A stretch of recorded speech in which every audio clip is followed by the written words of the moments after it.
नमस्कार. नमस्कार. गोविंद बिभीषण मेहत्रे ननंद. पण आता हे जे काही तुम्ही जे काही कोथिंबीर जे काही पेरता हे तुमचं जे काही ट्रॅक्टर आहे ते तुमचं स्वतःचं ट्रॅक्टर आहे का? हा, स्वतःच आहे. आता किती वर्षापासून पेरता तुम्ही नेमकं? 4 वर्ष झालं. आता दरवर्षी जवळपास किती शेतकऱ्यांची कोथिंबीर तुम्ही पेरता? कोथिंबीर आपण एक 40 ते 45 एकर दरवर्षी पेरतोय. हा हा हा हा. मग आता एकरी जे काही आहे कोथिंबीर धन जे तुम्ही जे काही पेरता की एका एकर मध्ये किती पडलं पाहिजे? आता सध्या आम्ही जास्त टाकला बी, पण सीझनला म्हणलं तर एक 30 किलोचा अंदाजा टाकतो. आणि आता एकदम उन्हाळ्यामध्ये किती? 35 आवरेज.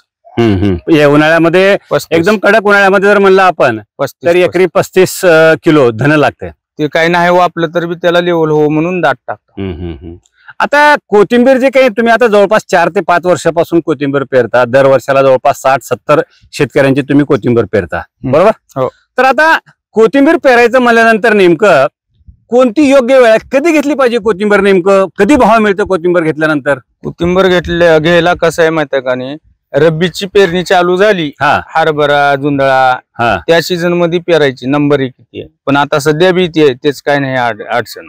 आता मे महिन्यामध्ये पण घेतल्यानंतर 1 ते 1 मे ते 10 मे पर्यंत घेतल्यानंतर पण भाव लागतं असं म्हणतात. सारे लोक मेच ही करूनच पेरायचं बघतात, भाव लागते म्हणून. पण ही आखरी आहे, कुणाची येते कुणाची येत नाही.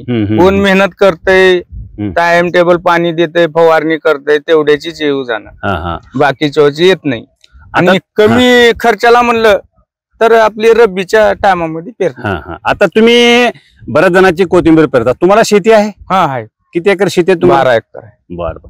मग आता लोकांच्यात कोथिंबीर पेरतात, तुमच्यात पेरता का नाही?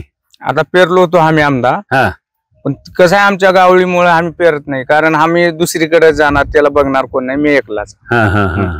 असं कोथिंबीरची नेमकी काय काळजी घेतली पाहिजे? आता तुम्ही काय सांगाल, तुमचा जे काय अनुभव आहे?